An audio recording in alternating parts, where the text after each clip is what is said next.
à tous, on se retrouve pour un nouveau Top Deck et Tartine pour la chaîne Artefact. Vous commencez à me connaître, moi c'est Stan et je suis accompagné de Chris et Jus qui ont l'air très en forme ce matin. Gangsta. Comme d'habitude, on va vous parler vite fait des news dans l'univers du jeu de cartes à collectionner. Et après, on parlera d'un petit sujet. Cette fois-ci, on a décidé d'aborder la préparation à un tournoi compétitif de jeu de cartes. Savoir qu'est-ce que vous devez faire, comment vous devez vous préparer, les différentes techniques pour s'entraîner, etc., etc. Yes. C'est très bien. C'est un super sujet. Non, c'est vrai. Bien sûr. On a tous des manières différentes, j'imagine. Tout à fait. Chris, je te laisse commencer. Je présume que tu as des choses à dire sur l'Orcana, entre autres. Ouais, bien sûr. Alors, il s'est passé du coup le premier Lorcana Challenge et qui a eu lieu à Bologne. Qui a 30 secondes, explique vite fait ce que c'est l'Orcana Challenge. Lorcana Challenge. En fait, il y a 3 gros tournois européens. Enfin, il y a 3 gros tournois qui ont lieu en Europe. L'Orcana Challenge, ça regroupe des gros tournois qui sont dans le monde, mais en Europe, il y en a 3. Et du coup, c'est une compétition qui réunit à peu près plus de 2000 joueurs, en règle générale. En tout cas, à Bologne, c'était 2000 joueurs. Et en fait, ça qualifie pour un championnat du monde, le tournoi du championnat du monde, Ok. qui désignera le champion de la saison 2026 25 26 ou 25 25-26, ouais. Ouais, 25-26. Et donc, du coup, il y a eu le premier en Italie. Donc, du coup, 2046 joueurs. Il y avait 3 joueurs qu'on connaît qui sont allés. Il y avait Célestin, Christophe et Florian. Les 3 ont brillé. Ils ont fait tous les 3 jour 2. Ouais, ça c'est propre. Bravo. Très très propre. Comment ça se passait? Le jour 1, tu arrives, tu fais 8 rondes en BO3. Si tu as 18 points, tu fais J2. Le jour 2, tu fais 4 rondes. Et à l'issue de ces 4 rondes, c'est le top 32. Ok. Après élimination directe. Yes. Il fallait Et, faire 18 points, donc il fallait faire X2. Ouais.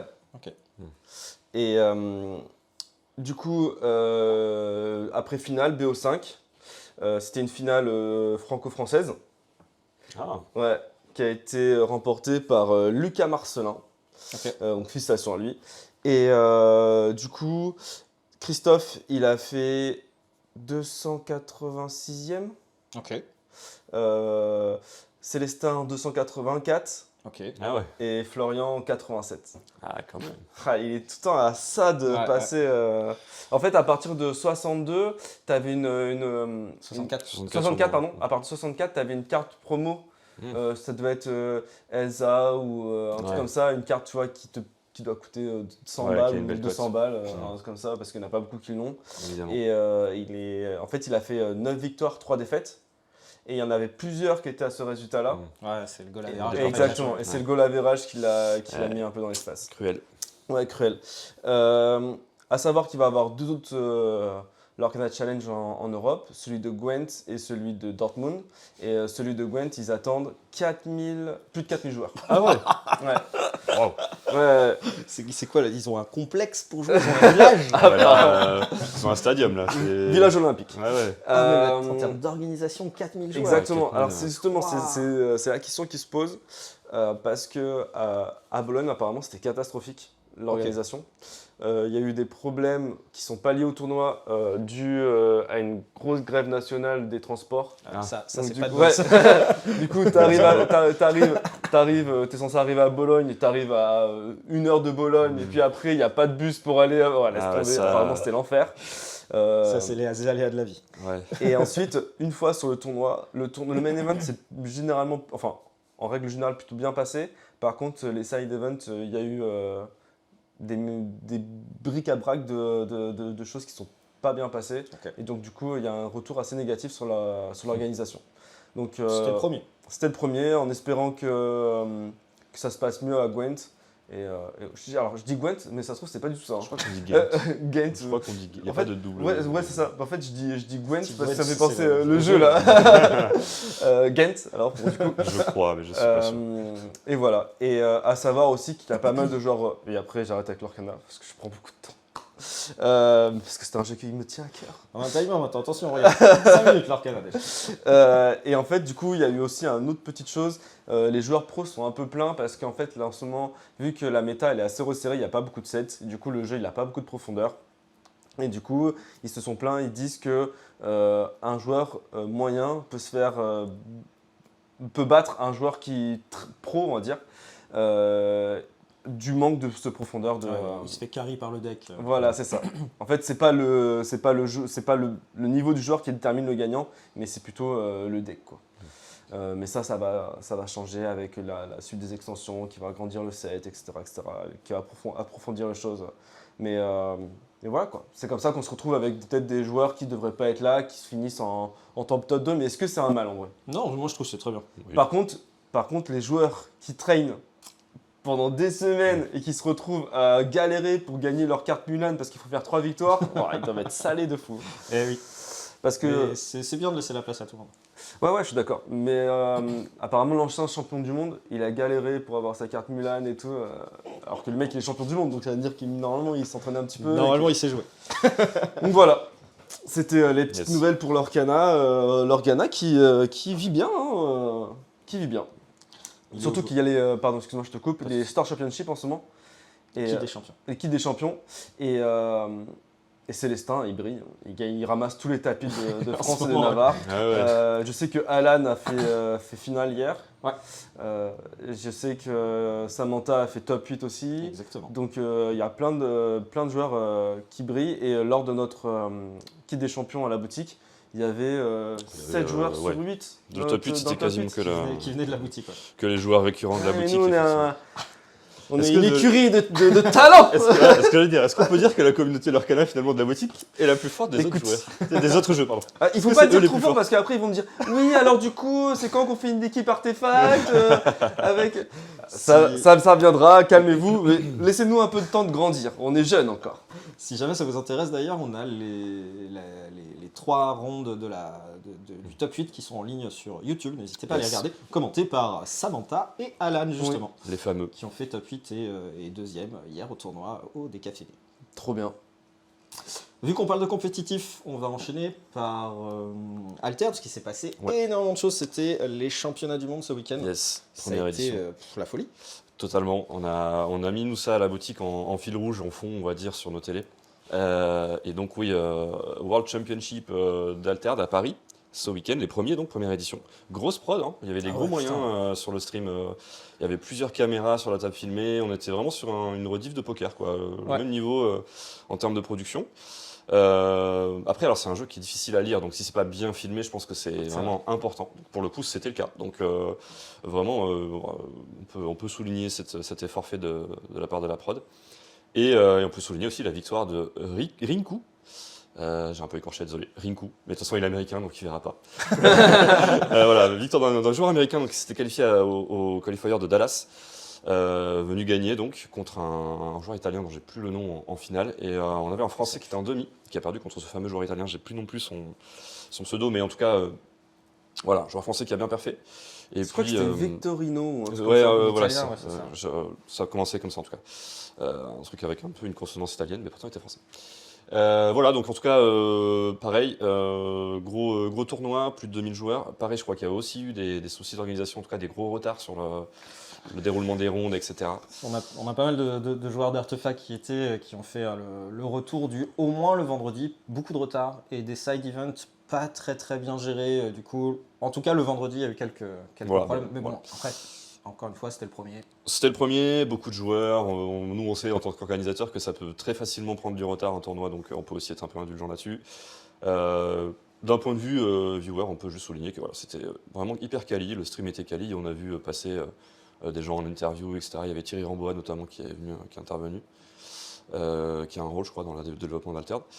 Et donc voilà, gros week-end pour le jeu et qui s'est soldé par la victoire donc, du premier World Champion, qui est Rinku. Bien joué à lui. Voilà. Et Carrément. ce week-end était chargé du coup pour les jeux de cartes à collectionner, parce qu'il y a eu pas mal d'annonces aussi faites pour plein de jeux, notamment Altered, le fameux Game Fund, donc le financement participatif, où on propose à la boutique, si jamais ça vous intéresse, de commander pour vous. Parce que pour nous, les frais de port sont gratuits. Et si on a un certain volume, on a des dotations en plus qu'on va forcément distribuer aux joueurs. Donc n'hésitez pas si vous avez envie. On propose un pack à 100 € avec une display, 3 boosters Kickstarter et un booster collector. Parce que c'est la nouveauté du coup Du prochain set. du prochain set, c'est qu'ils font des boosters collector. Donc c'est ce qu'il y a dans ces boosters collector C'est des cartes collector. qui brillent de mille Et feux. elles sont faites en carton. Très bien. Voilà. C'est une bonne réponse. Et il y a eu aussi la keynote de Flesh and Blood, parce qu'ils fêtaient leurs 6 ans ce week-end, enfin hier. Du coup, cette nuit, pour les plus courageux, il y avait le live qui était retransmis, où ils ont annoncé le nouveau format. Ça y est, on arrête de l'appeler Blue Project, c'est Silver Age, ça arrive en février, oufissime. C'est vrai ouais, je trouve Ok. que ça a l'air trop bien. C'est le nouveau Blitz entre guillemets, donc on va jouer Ah. des héros young, donc sur un petit format, 35 minutes, un deck de 55 cartes en comprenant le side. Ils ont annoncé sortir des decks. Les decks coûtent 20 €. Il y a un booster à l'intérieur, on ne sait pas ce que c'est pour l'instant. Ça reste Ok. très obscur. Ok. Et les 8 premiers héros, il y aura Dash, Bravo, Icelander, Kaio, Viscerai, Azalea, Dorinthea, Faye, Enigma et ouais. Arachni, la version KO. C'est oufissime parce qu'il y a plein de héros. Donc moi je joue depuis un petit moment, je joue depuis 3 ans maintenant. Et il y a des héros que je n'ai jamais eu l'occasion de jouer parce qu'ils étaient déjà LL, donc Living Legends. Donc je vais pouvoir tripoter des cartes de héros que je n'ai jamais joué, donc je suis plutôt content. Et du coup c'est un format où il y aura que des communes et des rares. On ne pourra Ok. pas jouer autre chose que des communes et des rares. Ok. Et du coup, la communauté est hypée ou pas du tout? Alors là, ce que j'ai vu sur le stream, c'est que les réactions dans le chat étaient assez... les gens étaient assez contents Ok. du format. De la communauté en interne, j'en ai discuté déjà avec pas mal de joueurs qui ont l'air assez chauds. Après, on verra si les joueurs répondent quand on fera des tournois. Bien sûr. Mais en tout cas, en discussion, les gens sont assez hype Ok. et ont l'air assez contents de ça. Bon, il y a Dorinthea, donc tout va bien. Ouais, mais surtout, en fait, on fait tous les jeudis soir, le premier jeudi du soir, le premier jeudi du mois. Premier jeudi du mois. Ouais, c'est bien. Ça va, c'est tout. Le premier jeudi soir du mois, si tu veux. Mais le mois soir, tu peux le mettre là. On fait des tournois Blitz. Du coup, j'imagine que ça va être switché par ce Blitz-là. À partir de février, logiquement. Donc, Pour la du plus coup, grande tristesse de Benjamin. Désolé, Benjamin. Le Blitz. mais du coup, ça va être. Ils vont pouvoir tester quoi. Exactement. Je pense qu'on essaiera d'en faire un ou deux avant, voir ce que ça donne. Yes. Et Ok. à partir de février, logiquement, on basculera du Blitz au Silver Age, qui est le nouveau format. Donc, nouvelle banlist aussi, elle est déjà disponible en ligne, j'ai pas toutes les cartes en tête. Nouvelle banlist, il y a les points de Living Legends qui sont remis à 0, donc on peut jouer n'importe quel héros Young, etc., etc. Ça a l'air d'être Et plus donc, tu disais commune et rare. commune et rare. Il n'y a pas des Zenko à. Non. Ok, a c'est pas c'est d'Enko. ok. Sachant quoi, les rares sont pas aussi valorisés que dans d'autres jeux. Les rares, souvent, c'est un peu. Ou, en fait, les rares, ce que je dis souvent, c'est que les rares, c'est l'équivalent d'Enko à Oui, voilà, Ouais. c'est ça. Ok. Ok. Donc, c'est quand même un peu un format un peu low power, quoi. Genre low Exactement. ressource. Ok, ok. Exactement. Et du coup, le Blitz, ça existe plus? Alors, ça existe encore, mais je pense que ça va être de moins en moins soutenu. Ça va être Ok. Ok. un peu un format un peu mis de côté, entre guillemets. Je Ok, dis entre d'accord. guillemets, parce que Yes. ça pas vraiment ça, mais... Et ils ont annoncé plein d'autres choses, notamment il y a eu une petite info sur les 3 lettres du prochain set. Donc on définit toujours un set par 3 lettres pour l'abréviation. Et apparemment là, ça serait PEN, P-E-N. Et on n'en sait pas plus. Ok. C'est pas Et j'ai une autre question. Et du coup, les équipements, c'est aussi que des rares? rare ou commune. Oh, ça régale. Ouais, ça va être Ah cool. oui, donc. Ah bah ouais. du coup, enfin, ça devient un jeu accessible. Ah bah là, pour le coup, ça va être un format accessible. Bah du coup, c'est Ah, bien. c'est peut-être Ah, pour c'est ça. très, hein. très bien. C'est C'est peut-être pour très ça qu'ils bien. l'ont créé. C'est- C'est cool. c'est Et très, du très coup, ça va être un format en skirmish, etc. C'est possiblement. Alors, d'après ce qui... Alors déjà, pour les 3 prochains World Tour, il y a du format en avant-première, il y a du format compétitif de Silver Age. Donc c'est... je me souviens plus des villes, donc je vais pas le dire. Mais pour les 3 prochains, il y a, Ok. il y a ça. Et ils ont annoncé du coup les lots du World Championship des championnats du monde pardon, de 2026. Ils sont montés à 2 millions de dollars. Répartis entre les joueurs, bien entendu. Mais ils ont Oui. encore augmenté. Sachant que les championnats du monde de cette Ouais. année ne sont pas encore passés et qui Yes. sont à plus d'1,5 million. Donc, Ouais, donc ils mettent vont vraiment. de Ouais. plus en plus, quoi. C'est Ouais. c'est parti. Ils mettent le paquet, ouais. Ils mettent le paquet sur leur scène compétitive. Bah, ok, cool. Tant mieux pour les joueurs qui ont envie très très bien. Et, de s'investir. Et voilà. je pense que j'ai fait le tour de ce que je voulais dire sur Flèche. Sur les autres jeux en news, la nouvelle extension de One Piece qui arrive là dans 15 jours, au P13 du coup, juste avant le régional de Bordeaux, donc les gens sont tout excités ici. Puis voilà. On peut parler de Yu-Gi-Oh! Ah oui, On peut leur dire que la promotion, là, ils ont fait une promotion avec une carte Neymar. Parce qu'eux, ils aiment bien se moquer de nous avec nos cartes Sonic et tout. Mais moi, j'en ai vu des dizaines de gars venir. Oui, j'ai mon Que tu es bien application. content. Est-ce que je peux avoir mon lapin avec ma carte Neymar et tout, s'il vous plaît? C'est vrai. Je vous ai à l'œil. Je vous raterai pas, moi. D'ailleurs, en parlant de ça, ce que j'ai failli oublier, il y a le nouveau format de Yu-Gi-Oh! Qui s'appelle le format Genesis, qui est un format qui est un peu rigolo, qui me fait penser au jeu de figurines. Parce que du coup, tes cartes, elles ont un certain nombre de points, et ton deck doit pas dépasser X points. Ah oui, Et comme. du coup, tu places un peu ce que tu veux, un peu comme si tu fais ton armée du à Warhammer Warhammer. 40 000, ouais, bien sûr. Et je trouve ça assez marrant. Les joueurs ont l'air assez réceptifs. Je connais des joueurs qui avaient arrêté Yu-Gi-Oh! À cause du Power Crypt, qui commencent à se réintéresser. Donc, Intéressant. donc peut-être que ça va faire quelque chose. C'est un système de points qui est emprunté du Canadian Highlander de Magic. Ok. C'est le même principe où en fait il n'y a pas de banlist, mais par exemple le Black Lotus il vaut 100 points. Et tu as 100 points à distribuer dans tes cartes. Et donc du coup si tu as un Black Lotus, t'as Tous les tout autres, le reste, ce sera après tu auras zéro des cartes. point. Voilà, t'auras des cartes. Mais d'ailleurs, est-ce que c'est pas le sujet de Discord qu'il y a eu sur leur en Duel Commander en voulant installer ça Alors c'est parti de ça, mais oulala, là tu parles d'un drama qui nous dépasse. Écoute, on fait du buzz, on fait pas du Ah buzz. c'est vrai, on peut manger sur les dramas des autres, c'est vrai. J'ai pas compris tout de suite de quoi tu parlais, c'est bon. Mais oui, si. Alors effectivement, des informations qui ont fuité publiquement, on va dire, c'est qu'effectivement il y avait cette scission dans le comité où il y avait. Pour ceux qui ne connaissent pas, on parle du comité français de Duel Commander Yes. de Magic. Yes. Et donc il y avait cette école de vouloir appliquer ça à ce format qui était soutenu par apparemment une personne qui avait la main sur tous les accès, Ça me le régale. site, etc. et bon, qui a décidé apparemment, enfin je sais pas exactement comment ni pourquoi, mais du coup d'extraire tous les autres membres du comité sauvagement, parce qu'ils n'étaient pas d'accord avec cette décision, entre autres. D'après ce que j'ai compris, c'est pas le seul point de désaccord, mais en tout cas c'était un des points effectivement qui était discuté, d'appliquer ça au format Duel Commander pour je sais pas, pour simplifier on va dire la banlist sans doute. J'imagine que c'était ça le point de départ de sa réflexion, qui a de la légitimité C'est ça, ce en que je voulais soi, dire, t'en penses quoi, toi? Moi, en tant que joueur du format, je trouve que c'est une discussion qui est intéressante au demeurant, parce que c'est vrai que la banlist, en fait, elle est assez complexe. Il y a beaucoup de cartes bannies, et il y a des cartes bannies que en tant que généraux. Et ça, c'est vrai que quand tu commences un peu le format et tout, ça peut être un peu difficile à lire, ça peut être un peu chiant, sachant qu'en plus, la liste est quand même assez longue, mais pour de bonnes raisons. Tous les généraux bannis, c'est pour de bonnes raisons. Mais en tout cas, la réflexion, elle mérite, on va dire, d'être menée.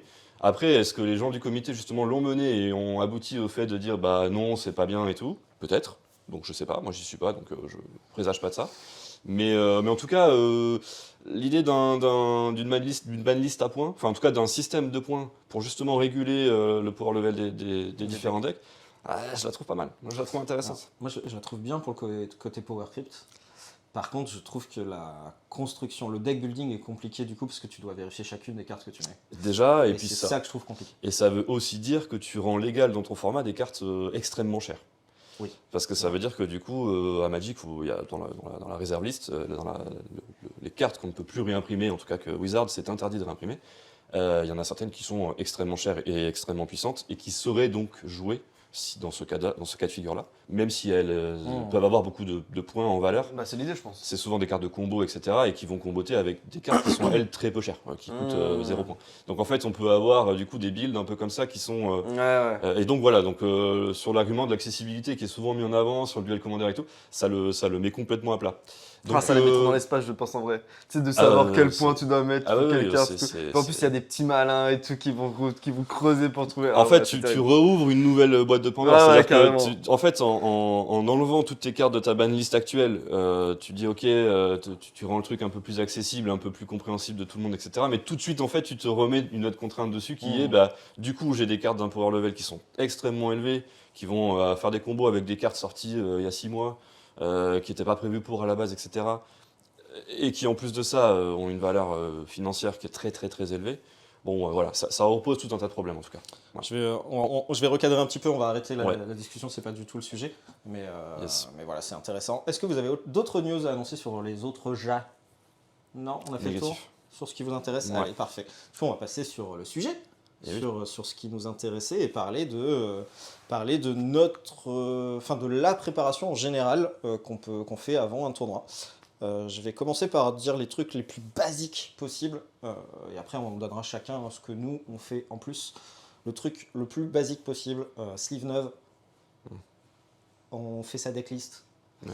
On vérifie, comme si on préparait son cartable pour aller à l'école ou son sac de voyage. On fait vraiment le checklist de est-ce que j'ai mis sleeve neuve, est-ce que j'ai bien mis ma deck box dans mon sac, un tapis, de quoi noter les scores, un stylo qui fonctionne, etc. C'est vraiment les trucs les plus basiques, ça faut surtout pas oublier.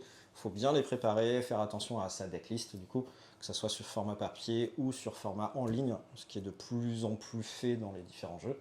Donc sur l'application de Konami pour Yu-Gi-Oh, sur le site en ligne de Flesh and Blood pour ceux qui jouent à Flèche, Magic en général c'est des decklists en ligne sur des Google Drive, souvent. etc., etc. Comme je vous ai dit, on fait attention à ces sleeves, des sleeves neuves, c'est idéal, on est sûr de ne pas se prendre un warning dessus. Si on a des sleeves qui ont été utilisés même une ou deux fois, on les a peut-être marqués sans faire exprès, on les a peut-être abîmés sans faire exprès en mélangeant, etc., etc. Le mieux vraiment d'avoir des sleeves neuves. Et voilà, pour les classiques les basiques, est-ce que vous avez autre chose ? De manière aussi basique, je pense que c'est important de prévoir bouteille d'eau dans le sac, Oui, aussi. de quoi s'hydrater pendant les games. Un petit Doliprane peut-être, ça peut aider. Au cas où. Souvent, quand on fait 8 rondes, 8-9 rondes de jeux de cartes à collectionner, on peut avoir un peu mal à la tête. Ça, c'est pour, on va dire, un peu l'aspect logistique, pratique. Moi, je sais que j'aime bien avoir ça. Un peu de grignotage aussi. Je sais pas, des noix de cajou, des trucs comme ça, des trucs un peu qui sont avec beaucoup de calories, mais qui demandent très peu de quantité. Ça peut aider à garder un peu un cerveau frais et dispo pour jouer aux cartes, quoi.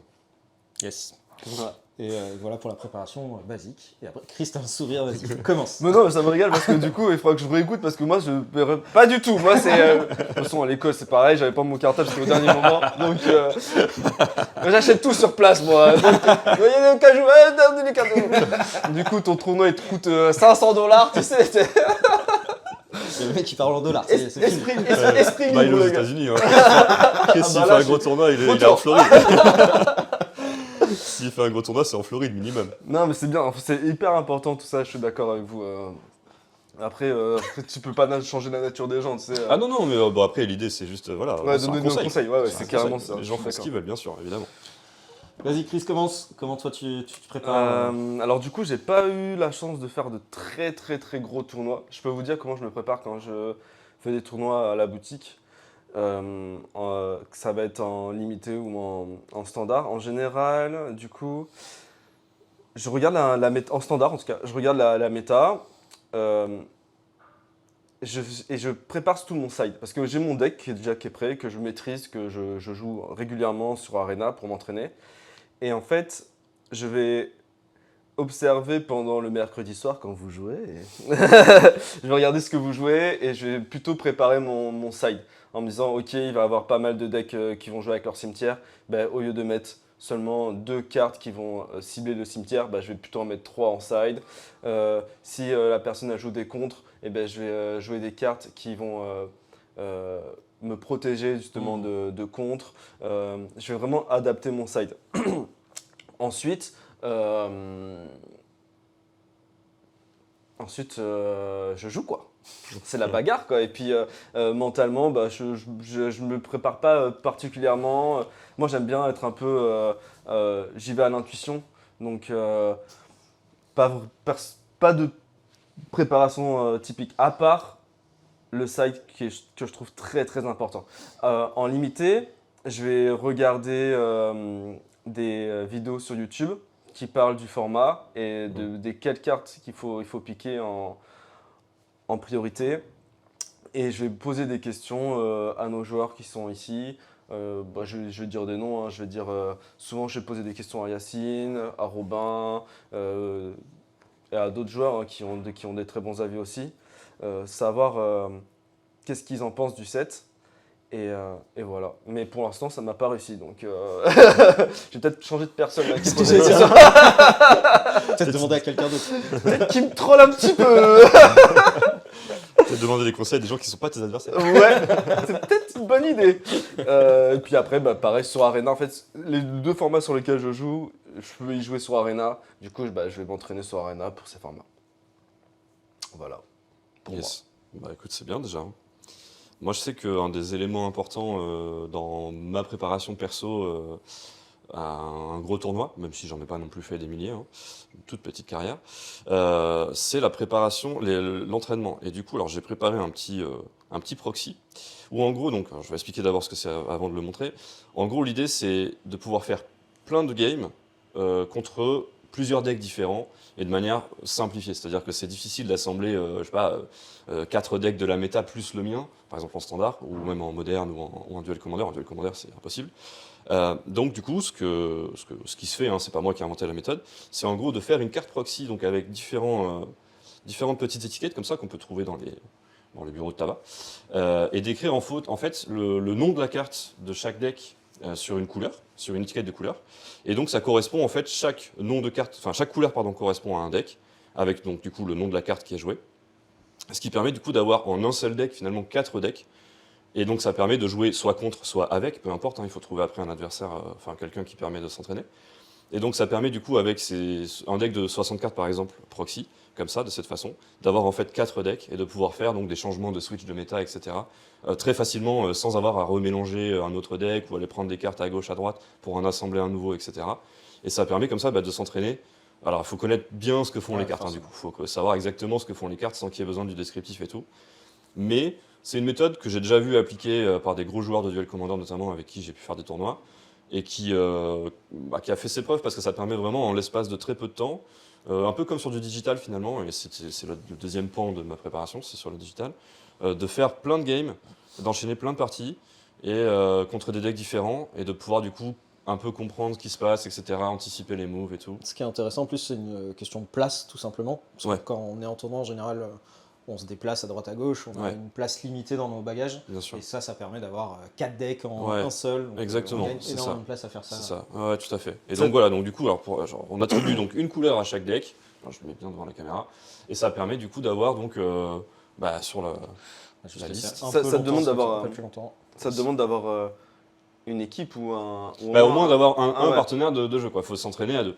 Et donc du coup, donc le deuxième volet, pour moi, pour la préparation, c'est de s'entraîner effectivement lorsqu'on le peut sur du digital, donc soit sur Arena, sur MTGO. Il y a d'autres solutions gratuites qui sont possibles pour Magic et je sais que sur d'autres jeux de cartes, il y a aussi des équivalents digitaux la plupart du temps, en tout cas pour tous les jeux qui ont une vocation un peu compétitive. Et je pense que enchaîner les games, c'est vraiment important pour savoir un peu où on met les pieds. En fait, l'intérêt pour moi, c'est que lorsque je suis dans une game, du coup, de ne pas tomber sur un scénario que j'ai pas déjà eu avant. Ouais. De pouvoir savoir un peu comment jouer telle ou telle situation. Alors, c'est très dur parce qu'il y a un arbre de possibilités qui est extrêmement grand, à Magic notamment. Mais voilà, l'idée c'est ça. L'idée c'est d'avoir couvert le plus de scénarios possibles au préalable pour pouvoir savoir anticiper, jouer au mieux mes cartes. Et puis voilà. Et juste dernier point, et après je te laisse la parole, Stan. Pour moi, il y a aussi un aspect important dans la préparation, c'est sur le mental, d'être capable de faire le reset à chaque game. C'est-à-dire pendant un tournoi qui est un peu long, de plusieurs rondes, et ça j'ai beaucoup de mal à le faire, hein, je le dis là, mais je le fais très peu, très mal en tout cas, c'est d'arriver à chaque ronde à repartir de zéro, c'est-à-dire de ne pas prendre en compte le score d'avant, pour pouvoir dire, voilà, c'est cette game-là, il faut que je la gagne. Ensuite, prendre les matchs les uns après les autres, comme disent les footballeurs. En gros, c'est ça. Et c'est assez compliqué parce qu'en fait, dès qu'on commence à avoir une défaite, on se dit, bah là, je peux plus perdre, sinon je passe pas, etc. Et en fait, ça vient parasiter, je trouve, la réflexion au moment de prendre la main de départ. Est-ce que je garde, est-ce que je garde pas? Quand on considère un peu son score actuel, je trouve que ça vient un peu manger du temps de cerveau. Et j'essaye, en tout cas, de l'effacer, quoi, de faire reset, même entre deux games d'un même BO. Voilà. Mais c'est C'est pas le plus facile. dur, hein. Ouais, C'est extrêmement difficile. Après manger, je suis moins concentré, etc. Pareil, essayer de manger enfin voilà, de manière continue plutôt qu'une fois à fond. Voilà, des petites choses, quoi. Yes. Alors moi, du coup, j'ai une préparation un peu plus chill parce que si vous avez vu l'émission précédente, le jeu de cartes, c'est plus un jeu. J'aime le côté puzzle game pour moi et du coup, le compétitif, ça reste du puzzle game. Et du coup, j'ai une préparation un peu plus chill en général. Pour préparer le limité, ce que j'aime bien faire, c'est j'ouvre un booster et quel est mon premier pick. Et ça, j'aime bien le faire avec d'autres gens qui ont l'habitude de jouer. Je leur dis que moi, ça aurait été mon Yes. premier pick. je demande à ce que la personne aurait pris, on argumente dessus. Et ça, je trouve ça plutôt bien pour te préparer en limité. Ça permet d'analyser les différentes façons que les gens ont de penser, de peut-être comprendre que ton choix, c'était pas le bon, et que tu te laisses convaincre par la personne. Et je trouve ça très très cool à faire. On l'a fait très nombreuses fois avec Fred et Antoine quand on est parti, qui étaient mes camarades de chambrée. Je les salue s'ils regardent. Quand on est parti faire le BH, et c'était très très cool à faire. Et du coup, je le fais assez régulièrement. Et après, en général, je prends un deck qui m'amuse et je m'en fiche du résultat, je m'amuse. Je me suis laissé convaincre par Chris. Pour le prochain tournoi que je vais faire, j'ai pris le deck top méta. C'est bien. J'ai fait le deck qui gagne en ce moment. Après, j'ai pas beaucoup de temps pour m'entraîner. Donc, on verra ce que ça donne, mais c'est ce que j'ai fait là pour le prochain tournoi compétitif que je vais faire. J'ai pris le deck du moment qui est le deck Wizard Elemental de Flesh and Blood. Et voilà, on verra ce que Et c'est une très bonne chose. Bah oui, bien sûr. C'est agaçant, hein. Non, ça m'agace.